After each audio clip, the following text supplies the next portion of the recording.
បាទគោរពជំរាបសួរពុកម៉ែបងប្អូនទាំងអស់គ្នាជាទីគោរពរាប់អានចុះថ្ងៃនេះខ្ញុំបានសូមបង្ហាញអំពីរូបវិជ្ជាលក្ខណ៍របស់ព្រះបាទជ័យវរ្ម័នទី7មហាវីរក្សត្រនៃប្រទេសកម្ពុជារបស់យើងបាទបងប្អូនទាំងអស់គ្នាមានដែលឆ្ងល់ទេថាហេតុអ្វីបានជារូបសំណាករបស់ព្រះបាទជ័យវរ្ម័នទី7ពេលខ្លះគេកសាងដោយអត់មានដាក់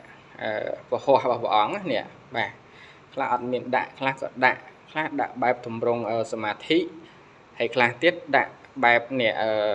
ពហុរបស់ព្រះអង្គគឺកាត់ត្រឹមនេះបងប្អូនអរគ្នាមានឆ្ងល់ទេបាទមានឆ្ងល់បើឆ្ងល់ comment ខាងក្រោមវីដេអូរបស់ខ្ញុំបាទខ្ញុំនឹងចេញបកស្រាយវីដេអូមួយទៀតបាទឥឡូវយើងមកមើលរូបបន្តទៀតបាទគឺរូបសម្ដេចបាទសម្ដេចព្រះសង្ឃរាជជួនណាតបាទសម្ដេចសង្ឃរាជជួនណាតគឺជាអ្នកប្រាជ្ញអក្សរសាស្ត្រខ្មែរបិតាអក្សរសាស្ត្រខ្មែរដែលព្រះអង្គបានបន្សល់ទុកនៅមរតកដ៏អស្ចារ្យសម្រាប់បងប្អូនយើងប្រជានុរាស្ត្របានសិក្សារៀនសូត្រនោះគឺវចនានុក្រមបាទវចនានុក្រមខ្មែររបស់យើងហើយសម្ដេចព្រះសង្ឃរាជជួនណាតគឺជាអ្នកប្រាជ្ញស្រុកខ្មែរដែលព្រះអង្គ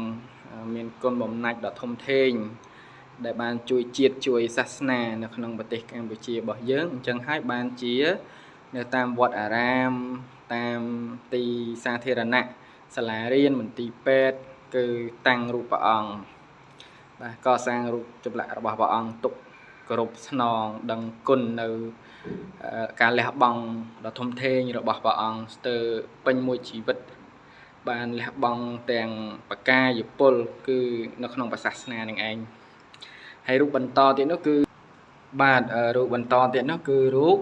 បងប្អូនស្គាល់ហើយមិនបាច់ខ្ញុំនិយាយច្រើនទេបាទរូបអ្នកប្រាជ្ញស្រុកខ្មែរយើងដែរគឺ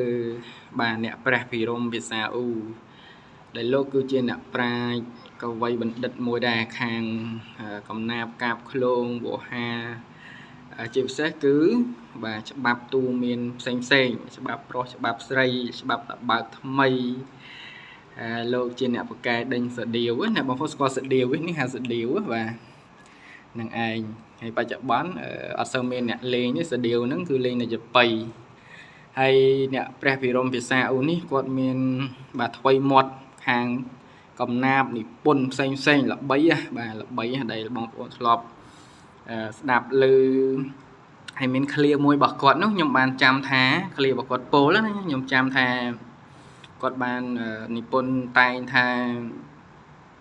បើចង់ស្រាលខ្លួនបាទរៀនសូត្រឲ្យមួនឲ្យមមឲ្យស្ទាត់កុំចេះស្ទាក់ស្ទើរល្ងីល្ងើឥតបត់បើចេះប្រកបប្រាក់រត់តាមហៅអញ្ចឹងឃ្លាមួយនេះគឺពិសេសវិសាលមែនតើហើយនៃជ្រៅបាទនៃជ្រៅមែនតើបាទអរគុណច្រើនហើយកុំភ្លេចជួយ follow page របស់ខ្ញុំម្នាក់មួយផងបាទអរគុណច្រើន